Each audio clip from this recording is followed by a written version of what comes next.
エアコンの代わりになると聞いてスポットクーラーを買おうとしている方、ちょっと待って。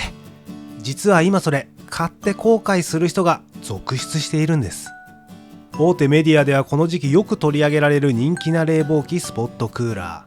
ー。原理上不圧によってエアコンと同じようにはどうやってもならないんですよね。これなぜか絶対に報じられないんです。やばいです。はじめにスポットクーラーと窓エアコンの違いについて触れておきます。スポットクーラーも窓エアコンも見た目こそ違いますが、構造的には同じで、エアコンの室外機と室内機が一体化したものです。部屋に設置して使えることからエアコンと違い、大規模な設置工事が不要です。エアコンを設置したくても壁に穴を開けることが難しい物件であったり、室外機を置くことが難しい事情、エアコン専用コンセントがなく増設工事をしないといけないケースにおいて、夏をしのぐ家電として人気があります。これが最大の特徴です。先日こちらの動画でも触れましたが、来年以降発売されるエアコンは室外機が大型化する可能性が高く、より置けないご家庭が増えます。そういった方々にとってまさに救世主となるポテンシャルを秘めています。話を戻して、冷房能力はエアコンと比べると弱く、メーカーにもよりますが、木造であれば 4.5 畳、鉄筋住宅であれば7畳程度までの広さを推奨としていることがほとんどです。それ以上の広い部屋では出力不足を感じることもあるでしょう。風向きも自動で変わらないモデルが多いので、温度ムラが発生しやすく、部屋全体を冷やすにはサーキュレーターや扇風機との併用が望ましいです。それから室外機が部屋にあるようなものなので、音が大きく、寝室に置いて安眠できるかは人によりそうです。また、大体のエアコンはインバーターを標準搭載しており、室温に応じて出力を自動調節しますが、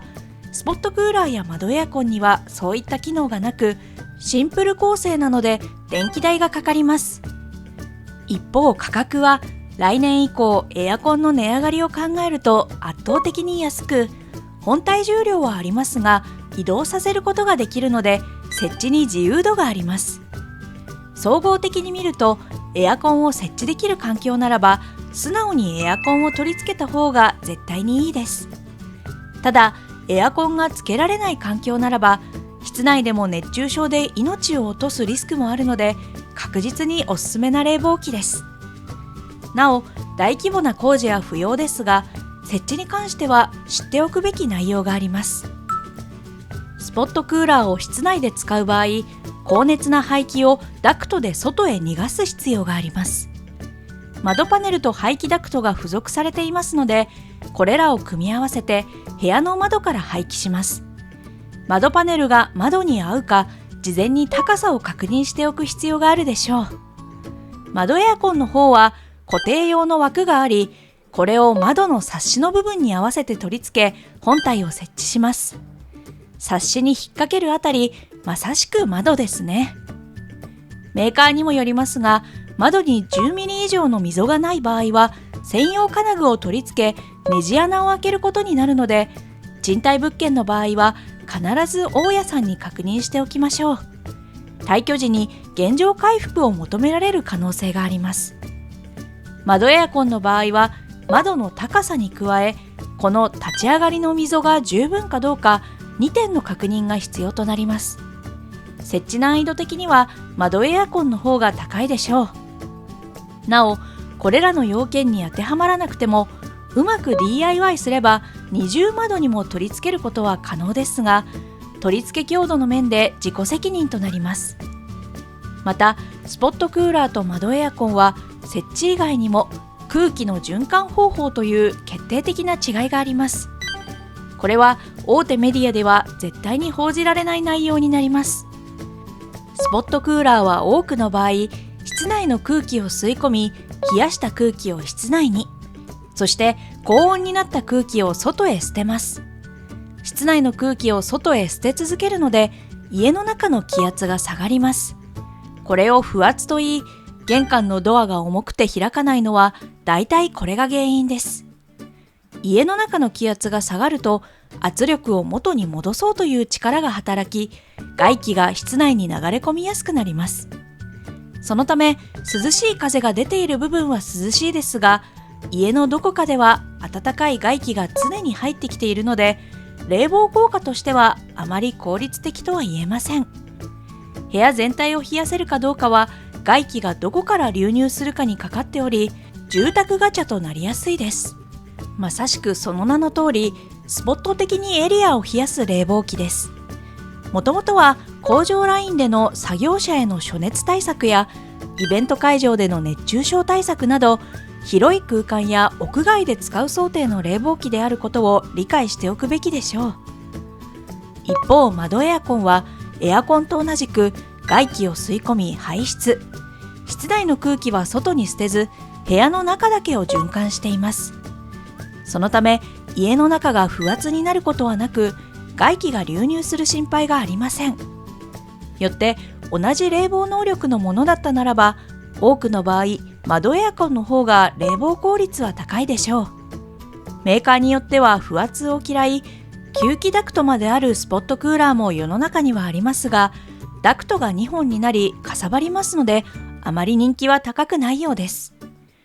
これだけ聞くと窓エアコンの方がいいように見えますが、冷房の最大出力自体はスポットクーラーの方が大きく、設置の難易度も窓エアコンの方が高いです。スポット的な使い方で最大出力を求めるならばスポットクーラー、小さめな部屋の運用で効率を求めるならば窓エアコンを選択されるのがいいでしょう。夏の時期、こういったデメリット情報には一切触れず、エアコンの代わりになると誤解を与えている情報番組を本当によく見かけます。スポットクーラーや窓エアコンはその特徴を理解することが何よりも重要です。できること、できないことが明確にあるからです。よくエアコン並みの冷房性能を期待して使えないと言っている方がいらっしゃいますが、それは仕組み上無理なので、過度な期待は禁物です。それでは早速、大手4社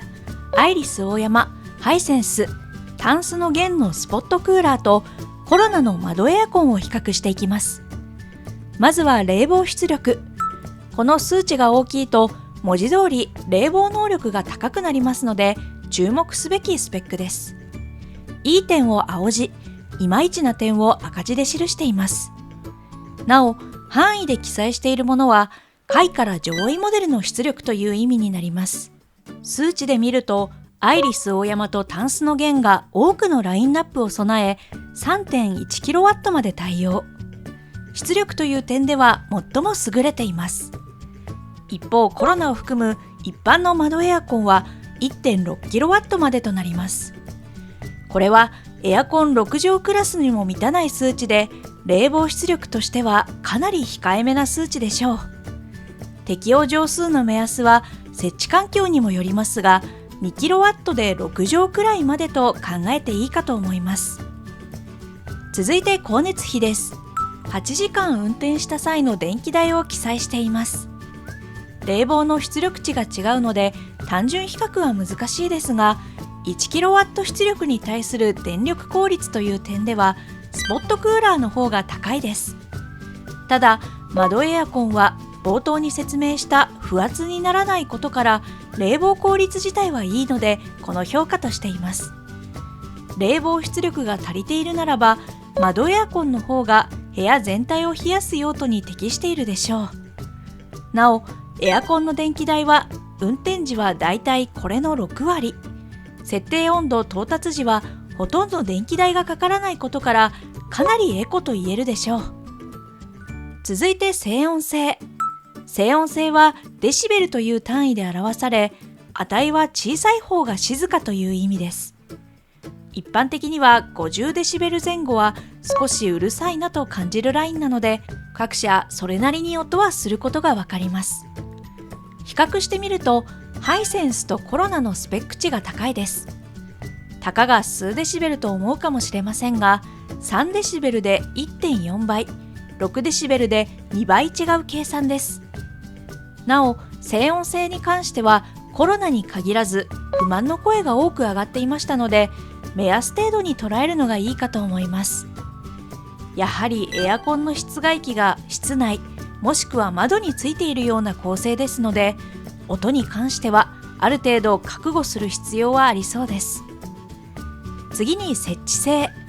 冒頭でも触れましたが、ここではもう少し詳しく解説します。スポットクーラーは高熱な空気を外へ排出するため、付属の排気ダクトと窓パネルを組み合わせるのが一般的です。この窓パネルが住宅の窓のサイズに合うかは事前に確認する必要があります。購入時についてくる窓パネルを比較すると、窓の高さ対応範囲はこのようになっており、タンスの弦が大きな窓にも対応、最も優れています。他のメーカーの場合は別売りになります。排気用のダクトはかなり熱くなるので、断熱材の使用をお勧めしますが、ここでもタンスの弦が断熱材入りのダクトで優れています。最後に排水も必要によっては考えなければなりません。各社結露した水分を本体内部で蒸発させ、排水を不要とするノンドレン方式を謳っていますが、硬質な環境であれば蒸発が間に合わず排水が必要となります。その場合、満水エラーで本体が停止した時に排水するか、排水ホースを取り付けて常に排水するかの2択となります。排水ホースを用いる場合は、バケツなどの水受けが必要となる点には注意です。窓エアコンは取り付け枠を窓に装着し固定。あとは本体を取り付けるだけなので、スポットクーラーと違い、ダクトやホースなど場所を取ることはなく、排水も外に排出することができます。ただし、窓に取り付けることから振動の伝わりにくい強固な窓に装着するのがいいでしょう。それから日中お使いの予定であれば、日当たりのいい南側や西日が直接当たるような箇所に取り付けると、本体の温度が上昇し、冷房の効きが悪くなる弱点があります。取り付ける場所の日当たりには注意した方がいいでしょう。それ以外にも共通の注意点として、雨どいの直下も避け、吹き降りなどにより窓から雨水が侵入しない場所への取り付けが望ましいです。それから使用中は窓に鍵をかけられないので、もし鍵をかけたい場合は補助鍵でカバーすることとなります。1階にお住まいの方は気になるところでしょうか。窓のサッシに穴を開けないタイプもありますので、気になる方はそのタイプを選ぶといいでしょう。続いて価格です。単位出力あたりの価格で考えると、スポットクーラーの低出力モデルが全体的にコスパがいいです。ただし、冷房効率自体は冒頭でも取り上げましたが、窓エアコンの方がいいです。全体的に見ると、タンスの弦の価格が最も安く、コロナが高めとなります。タンスの弦はコスパの代名詞であるアイリスオーヤマやハイセンスを抑えた価格となっているのは、消費者には嬉しいところでしょうか。続いて口コミです。総じて冷房のパワーに関して好評不評が両極端な印象でした。お住まいの環境にも影響するので、過度な期待は禁物です。それから静音性に関しても各社うるさいという意見が多かったように感じました。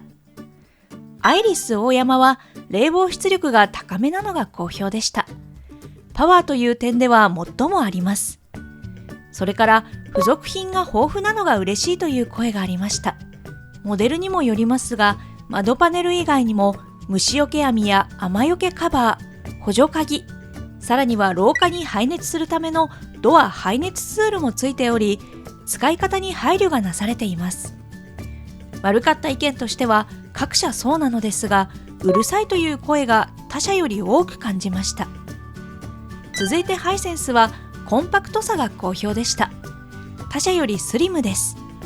それから静音のスペックが他社よりマシなのか、うるさいという意見が他社ほどは多くなかったかなと感じました。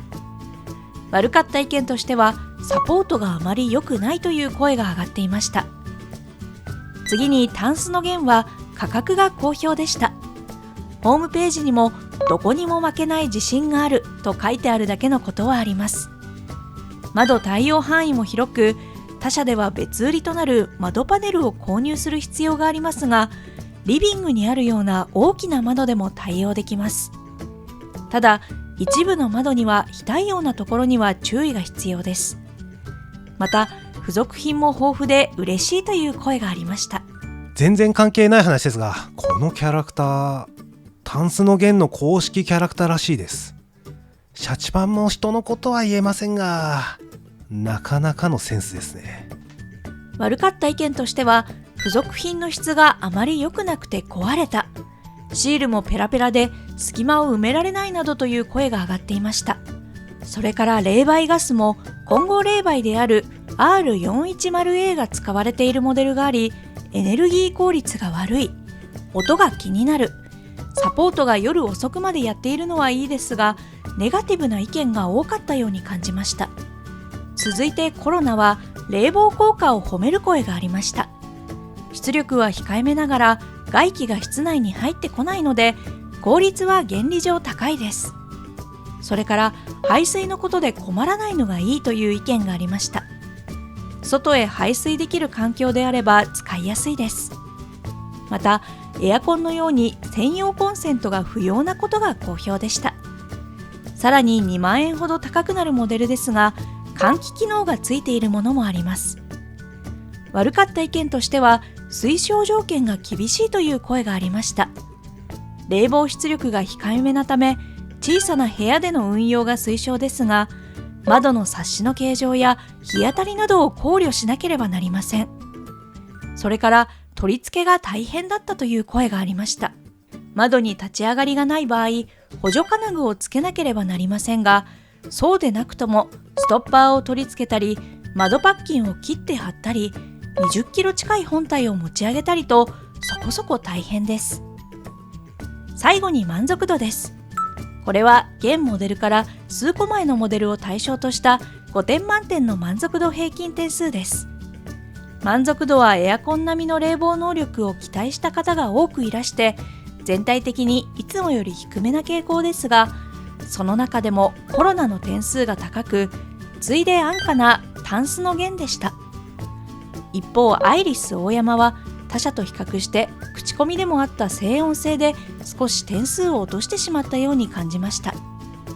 同社も静音性を気にしてか、最近インバーター搭載モデルを新投入してきています。